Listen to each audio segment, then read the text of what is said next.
Now ask him to come back, darling.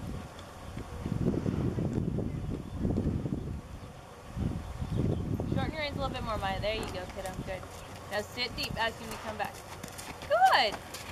Oh, too much. You gotta not have to go all the way back to where it walks. Okay, try that again. Extend out.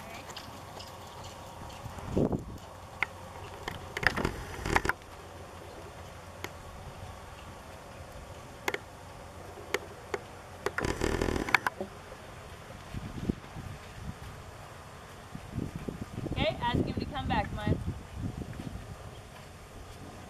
A little bit more. Go to that face. Good. That was lovely. This is quite the course, Jess. I'm impressed. Yeah. Use your voice before your feet, though, baby. Don't bang on her unless you've asked her nicely. Alright.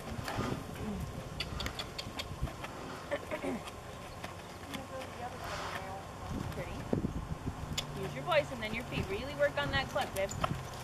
That will make communicating with that horse a lot easier. Very nice. Now push him up and ask him to trot and protect.